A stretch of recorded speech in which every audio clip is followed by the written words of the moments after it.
Hello fellow orchid lovers, it's Danielle here. I wanted to do a video about the wonderful Phalaenopsis orchid. Now, this orchid can be credited with starting a lot of our collections. A lot of us got bit by the orchid bug because we saw one of these beauties in the supermarket or a big box store and we decided, I'm gonna bring that home. And then our obsession just got a little bit stronger until, well, we won't get into that. But anyways, many people that have orchids, this is kind of what starts them. You see the beautiful blooms, you say, I'm gonna take that home. And the orchid does really good for a little while. And then one day, it's not doing so good. And then before you know it, it's dead. And so we buy another one and we try again. And it can be a very frustrating cycle. I know firsthand, I was an orchid killer for years. But that doesn't have to be the way things turn out. There are ways of growing these plants with some success. I've been doing it successfully for a couple of years now, and as you can see, they're all very happy. Some of them more so than others, but for the most part, my Phalaenopsis collection is doing really, really well. So I wanted to share some of my hard-won knowledge with you because it has been a bit of a bumpy ride, learning what a Phalaenopsis needs, how to apply that in my environment and my preferred growing methods, and ending up with success. So I just wanted to kind of go over my journey with you. So first off, I just wanted to say that sometimes things go wrong and we don't know why, and we may never know why. There are some orchids, looking back, that I can probably figure out why they died, but there's also some orchids looking back that I don't know why they didn't do well, and some orchids that aren't doing well for me right now that I'm not really sure why they've decided to throw a tantrum. So there is going to still be a certain amount of mystery attached. It is a living thing, it's a plant, and I'm convinced that they have a mind of their own sometimes. So, you are going to encounter some problems. So I just wanted to say that up front. Also, I feel that a lot of orchid nurseries that sell in these big box stores and in supermarkets, they don't really want you to succeed, because then you won't buy another one when this one dies. I've heard, and I know for a fact because I've seen them, that these orchid nurseries are now growing Phalaenopsis orchids with terminal spikes and selling them, which to me seems like it should be strongly frowned upon, but who am I? And what I mean by a terminal spike, if you don't know what that is, so this is the crown of the orchid. When an orchid grows a spike out of the crown, it's curtains for that orchid for the most part. They can grow keikis. It's not completely, and a keiki is a baby orchid. It's not completely out of the realm of possibility that an orchid with a terminal spike can survive. They can, but it isn't likely, especially for inexperienced growers, which most of us are. When we see a beautiful orchid in the store, we buy it and we don't necessarily know 100% what we're doing, unless you have a larger collection or you've been growing orchids for years. And so they're selling these orchids with a terminal spike, and that orchid is not going to live. It can't produce any more top growth because that spike is where it would produce the top growth from. So that's what orchid nurseries are doing now to ensure that your orchids are going to die, which I think is, should be illegal. But anyways, one of the main things that I had trouble with when I was first growing was that I was an overwaterer. I was very generous with my water. I thought plant needs water, gotta give it water. And you wouldn't think that water culture is a good step for someone who's an overwaterer. You would think that that would be the opposite, that moving to a water culture for someone who overwaters would be a mistake. But actually for me, it helped me be able to control how much water I was giving the orchid because I could see it.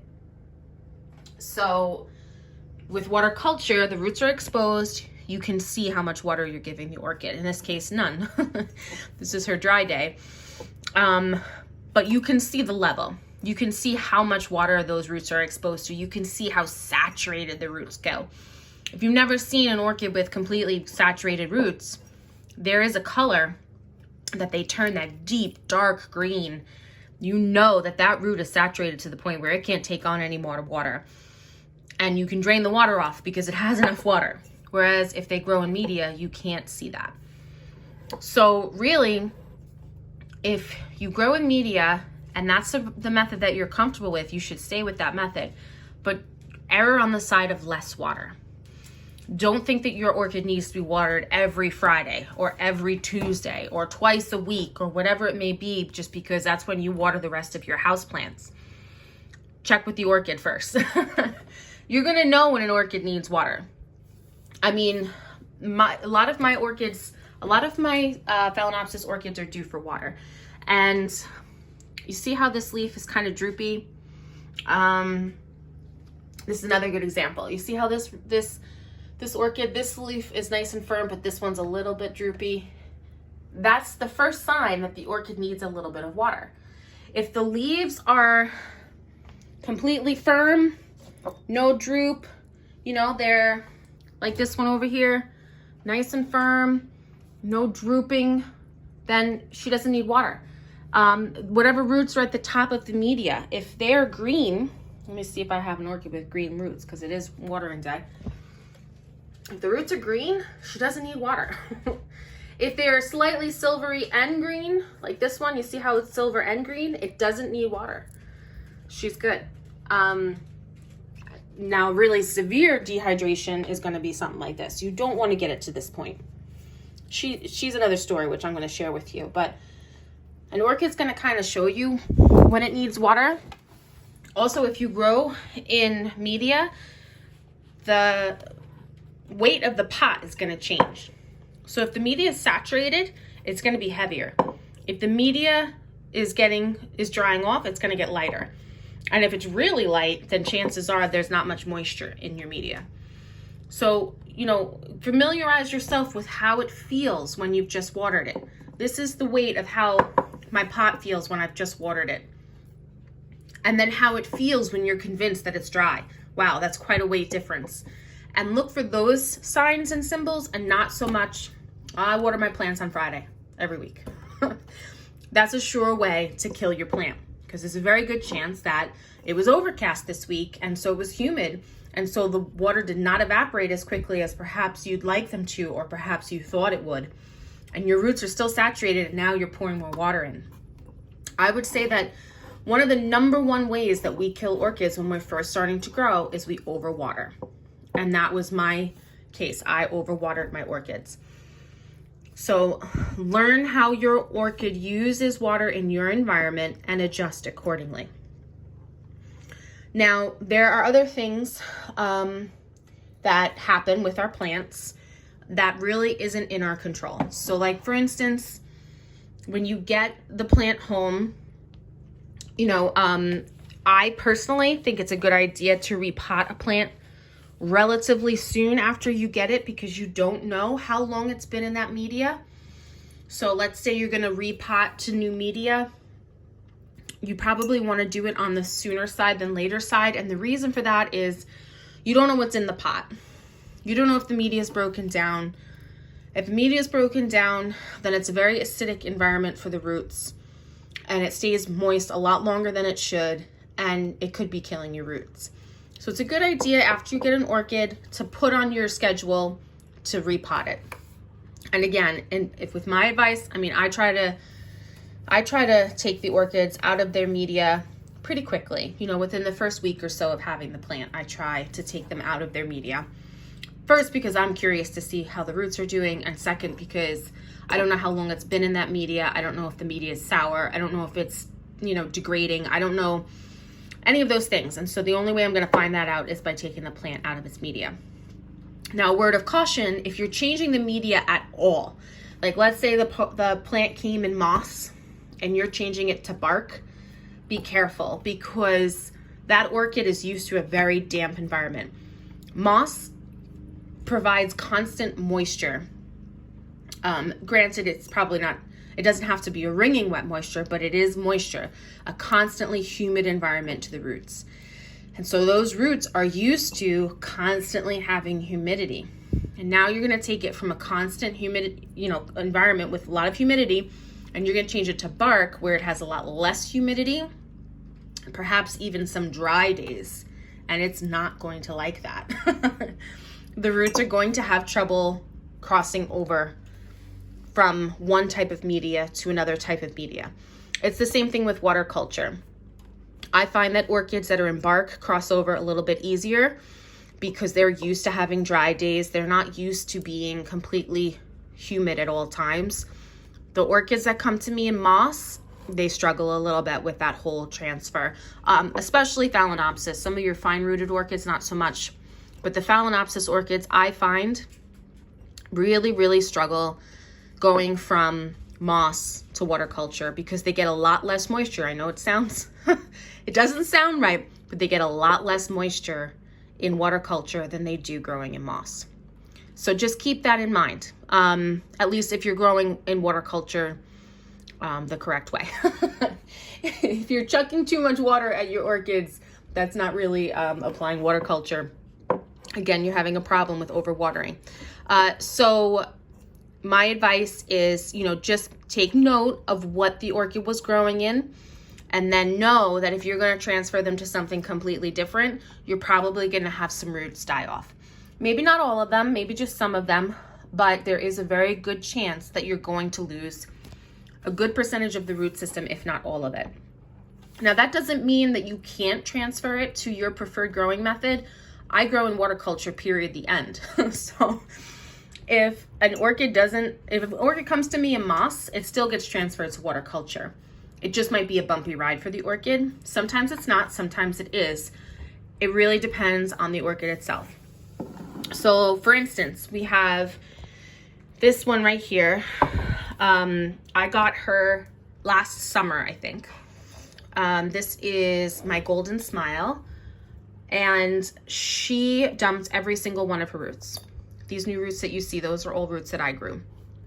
The only roots that she was left with was these two pitiful, squishy, not good roots.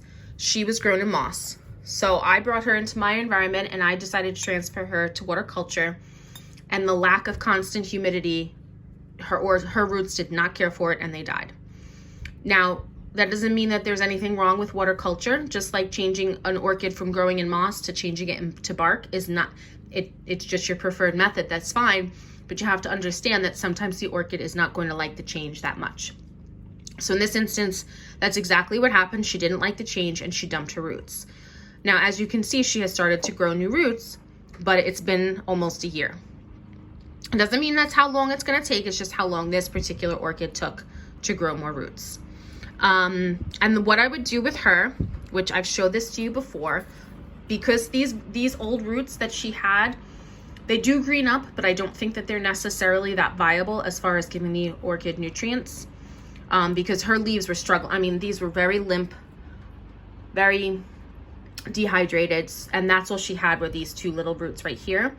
And so what I would do is I would soak her stem. Now, I'm not recommending that as a rule you soak an orchid stem. It can lead to stem rot. It can kill the orchid. So you have to really be discretionary when you decide to soak the stem. In her situation, she was going to die. That was my last effort to save her. So I would put her in her glass. Let me just put her back in her glass so I can show you. Don't break the roots, Danny. There we go. So I would put her in her glass, and then I would fill the water up to just the bottom of her stem, which again, I've showed you this method before. Fill it up just to the bottom of the stem, and I would let it sit like that for 20 minutes to a half an hour until she soaked up a bit of water. Then I would take all the water out and let her sit and dry completely, like dry as a bone dry, and then do it again. So every couple of days, I was soaking the stem. Now, it took her a while, but she did grow new roots, as you can see.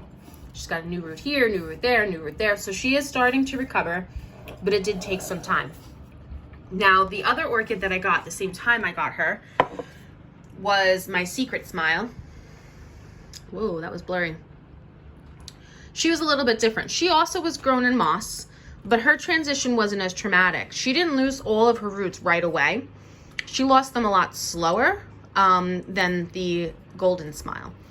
However, she did eventually lose all of them, and she was not growing any new roots. And I was very concerned because I was soaking her stem, but in the long term, that is not a good, long-term way to hydrate your orchids. They need roots. And so I looked at her. Now, she was a huge plant. She had like 8 leaves. She was just like this huge specimen. Biggest Phalaenopsis orchid I've ever gotten. And I looked at her, and she had all those leaves and this stem with no roots. And I looked down in her leaf joints, and I could see buds of roots trying to push their way out. But they had 8 layers to go through, and they were failing. So, as many of you know, or maybe you don't, orchid roots come through the side of the leaves. Sometimes they'll poke through the, up the side and through. But for the most part, they're supposed to come through the leaf itself. They actually bore a hole through the leaf and pop out of the leaf. But there were so many leaves on this orchid that the roots were not vigorous enough to push through all those leaves. And so what I did, I had to just toughen up, was pull a good portion of her leaves off of her to expose more of her stem so that those little buds could progress into roots. And that's what I did. I took several of her leaves off. And again, it was scary. I was basically ripping leaves off of this orchid, but I had to do it because she didn't have enough strength to get those roots through those leaves. And without a root system, she was gonna die. So I took those leaves off, and well, how do you think she's doing? She's doing really, really good. But like I said, all the way to here, she was covered in leaves.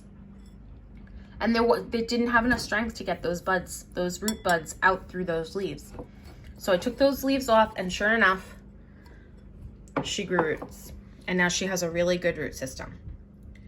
So that's another thing that I learned that I thought would be good to share with you. Now this orchid, this is my oldest orchid. I have had her since 2016. She was one of my first waterculture orchids. She was pretty much almost dead by the time I decided to try waterculture. And so she was another stem situation where I had to soak her stem to save her, which eventually she did recuperate. As you can see, she's doing really good. She's got new roots.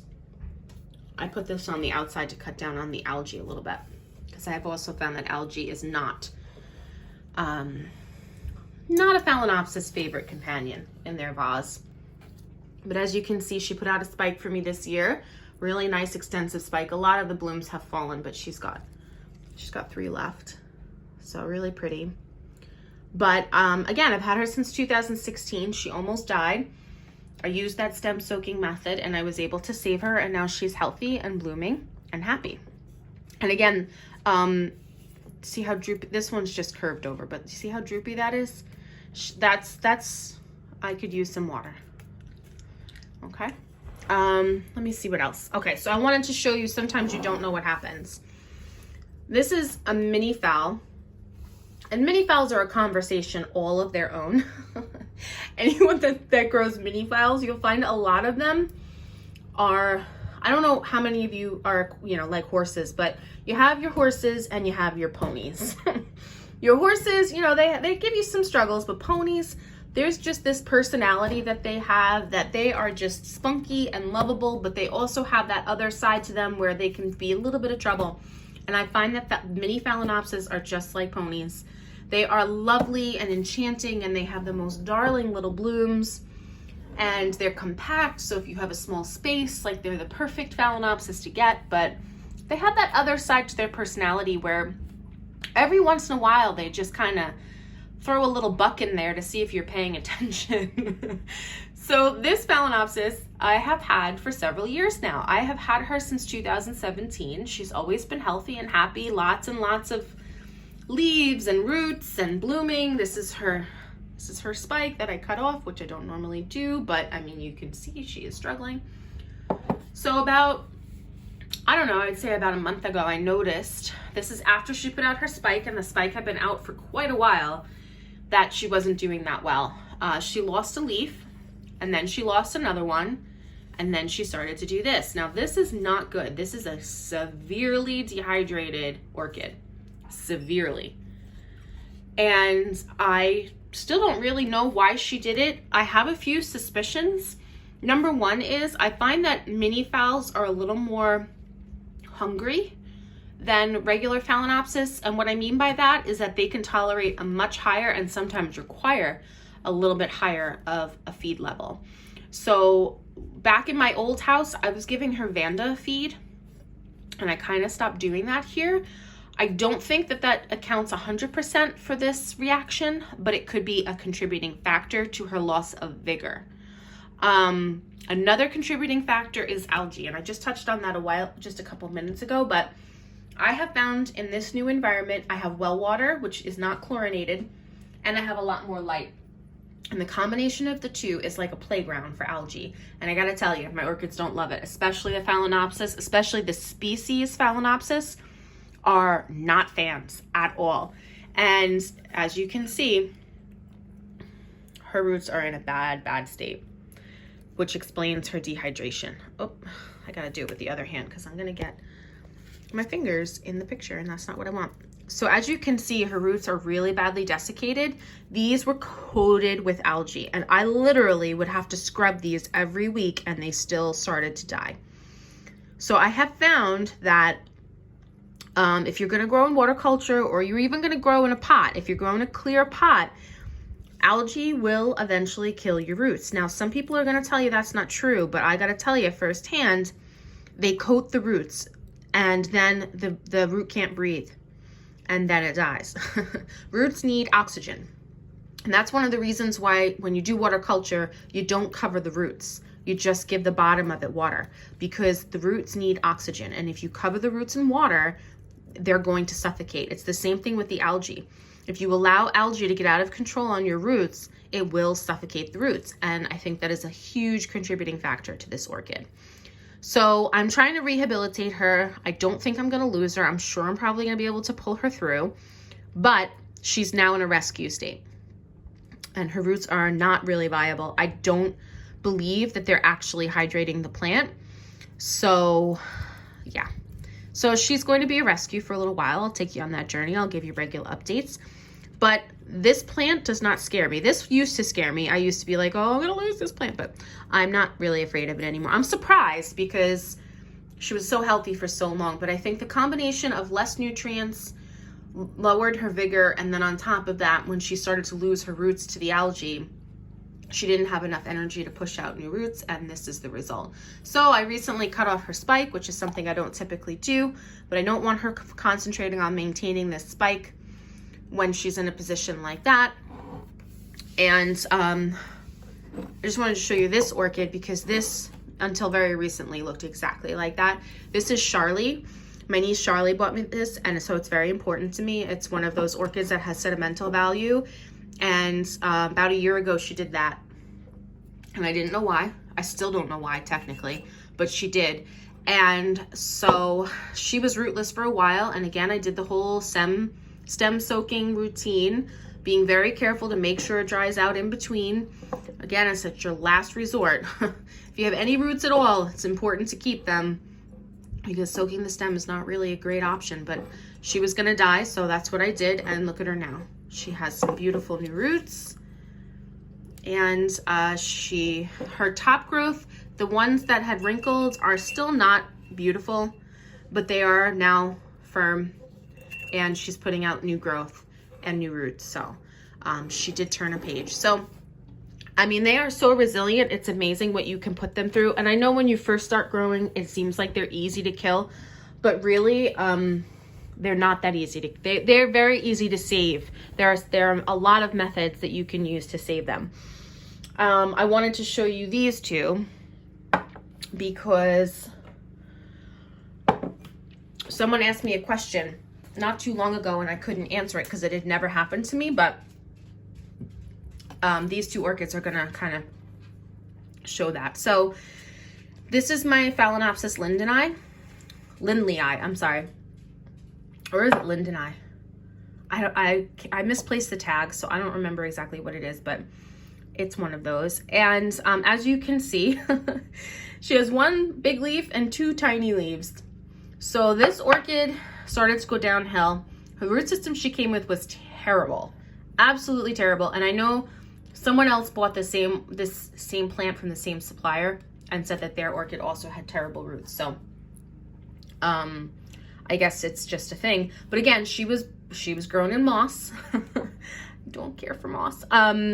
She was grown in moss, and so when I transferred her to a different method, just like, you know, it doesn't matter what method, it's just different. She didn't like it, and so she dumped a lot of her roots. As you can see, we don't have that problem anymore. Her roots are doing really well, but she lost a lot of her leaves, and she was literally down to this leaf and that leaf. And then she finally started now to push out a third. But, you know, I mean, you wouldn't think there's much vigor in a plant this tiny, but she's pulling through. And then someone asked me if an orchid loses all of its leaves, can it still live? And I would, you know, in the past, I would always say no, because I've never tried to save an orchid that lost all its leaves. I haven't had an orchid lose all its leaves since the beginning of growing. So it never even occurred to me, honestly, that some of those orchids that I threw out years ago could possibly have lived. I just thought, you know, if it lost its leaves, that's it. You can't photosynthesize, it's dead. Well, my Equestrius proved me wrong. So this one, as you can see, it lost all its leaves. Now it's growing one finally. And I don't say finally, it actually happened pretty quickly, but her leaves started to turn yellowish, reddish, kind of crazy color. I'm not really sure why they were turning that color, and fall off in a pretty steady clip. And I was like, oh great, this plant is dying. I don't know why.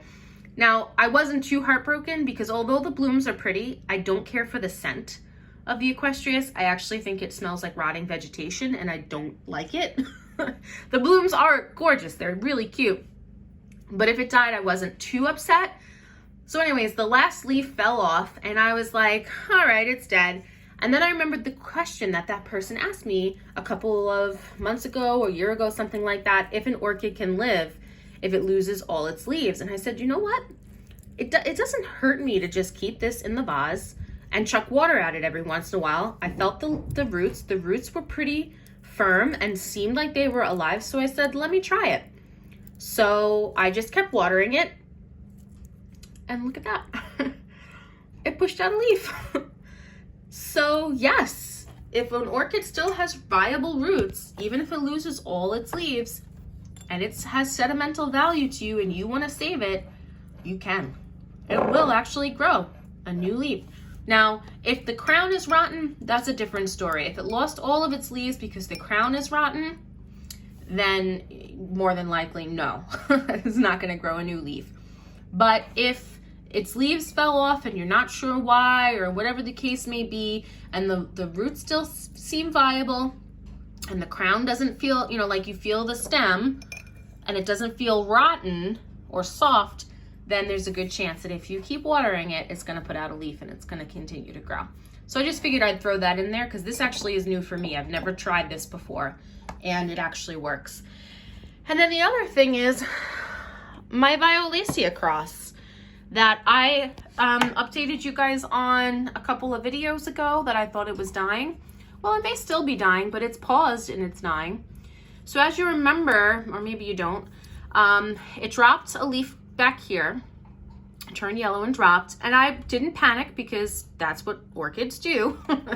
They pull energy from the leaf and drop it, and then they grow more. Same thing with roots. Roots do die and they grow more. It's nothing to panic about. So when her leaf turned yellow and fell off, I did not panic. However, her newest leaf out of her crown turned yellow and started to fall off, and then I did panic. She had 2 spikes. I cut the spikes off. I thought for sure she was a goner, but she didn't lose the other 2 leaves. They're still there, and if you look down into the crown, which I don't think I can get you in, it's green in there. It's not brown, it's not yellow, it's green. So I am continuing to water her, and I am going to hope that she is going to make it. I don't know for sure, but I will definitely give you updates. Her root system is still green and viable and healthy. So hopefully she'll either put out like a basil keiki, or maybe she'll put another leaf out. I'm not really sure what she's gonna do. It may be that she can't grow anymore, that even though inside there looks green, the crown is ruined. And if that's the case, she's eventually going to die, because these leaves will eventually get old and fall off and she'll have no way to grow. But I'm gonna stay tuned and see what happens to her, and I'll take you on that journey. But I just wanted to give you an update on her because I thought she was a goner for sure. I have the mask on her as well because her roots, if the algae stays on them for any length of time, it will kill them. Like, take them out. So I'm trying to put masks on the outside of the vases of the orchids that I know are very sensitive to algae, so that I can try to cut down a little bit on the light so the algae doesn't have as ideal of a growing environment. So anyways, I hope that wasn't too wordy. I did wanted to give you guys just like a brief glimpse into how wonderful these orchids are. Orchids in general are pretty awesome plants. They have an amazing ability to rejuvenate themselves and to bounce back from some pretty awful conditions. So they're really, really great. I love them. I am addicted, as you can see. But the Phalaenopsis especially, like I said, it's kind of the plant that gets us involved in growing in the first place a lot of times. And it's actually one of the most overlooked, I feel, because it is so commercialized at this point. But there's such a diversity to them, and they are so resilient and forgiving, that it is really just an amazing plant to have in your collection. I mean, these blooms come once a year and they're here for months. And, you know, I mean, take a step back and you look at this beautiful wall of flowers, and I'm pleased. Yeah. So I just wanted to bring you in and share my journey with you a little bit. I know that it can be a little bit of a struggle to learn to grow these plants, but once you realize what Phalaenopsis need based on what they need when they grow in the wild, and you look at how you can satisfy that in your environment, I mean, the results and the rewards are just astounding. So I hope you guys are all having a really great day and a wonderful weekend ahead of you, and I will talk to you all next time.